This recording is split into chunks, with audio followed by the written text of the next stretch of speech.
Here are my fine five and ugly five for week number 1. My ugly five. Now, these teams are really hard. There was like a fist fight to get in here.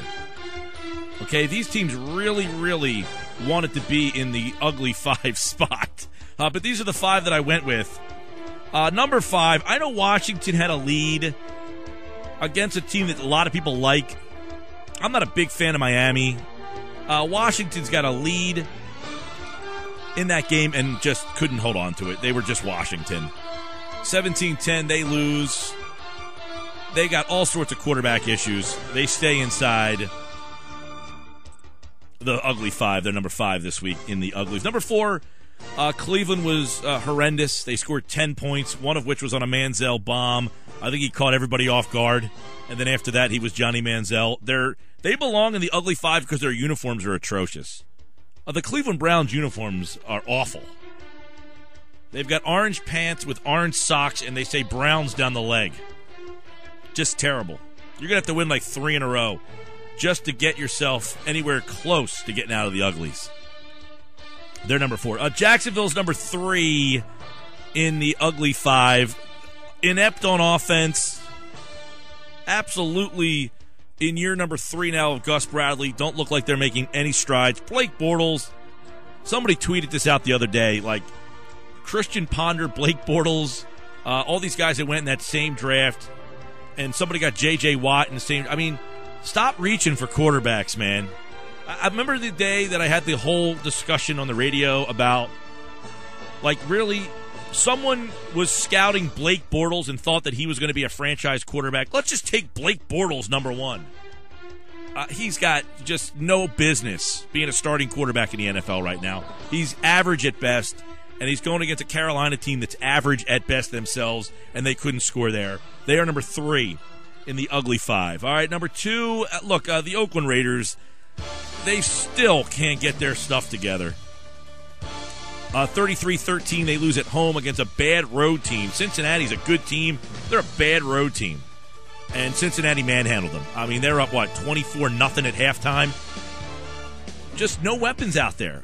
I mean, Oakland drafts Amari Cooper, then the quarterback goes down. It's a comedy of errors for Oakland every single year. They're getting shut out for 3 quarters at home on opening night or opening day out there. They're number 2 in the uglies. My number 1 team in the uglies, this one should be easy. They looked atrocious. They had the number 1 pick for a reason last year. The Tampa Bay Buccaneers. Jameis Winston just looked ill-prepared. I'm not saying he's going to be a bust. He didn't look prepared. And it's one thing not to be prepared and you're playing Denver. You looked unprepared playing Tennessee. And you're at home.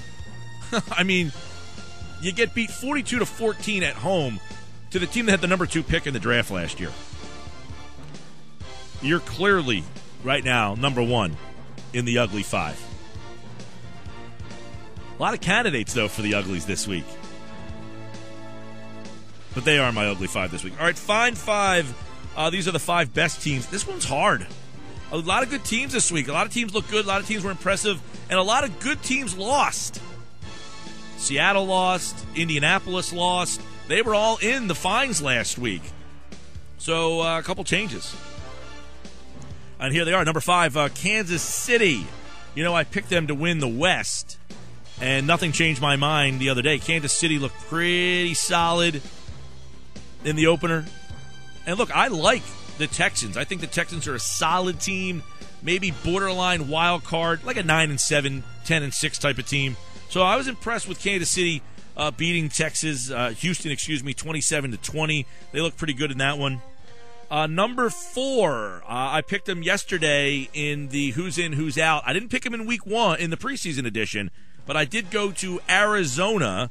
I thought they looked impressive beating New Orleans 31-19. I thought Carson Palmer changes the complexion of that offense, obviously, which was horrible in the playoffs last year. But I like what I saw from Arizona. They're number 4 in my fine 5.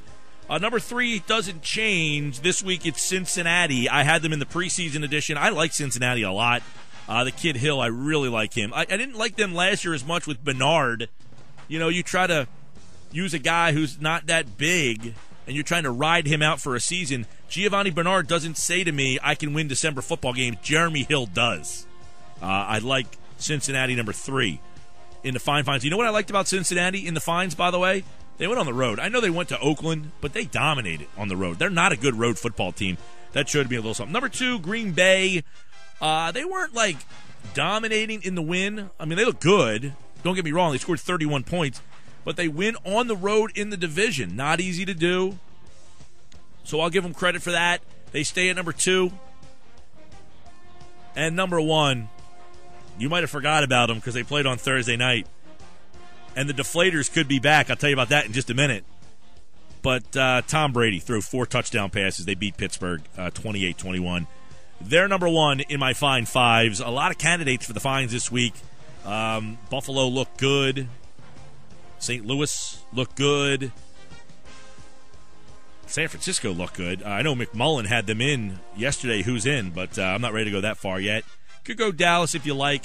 They're my fine fives this week.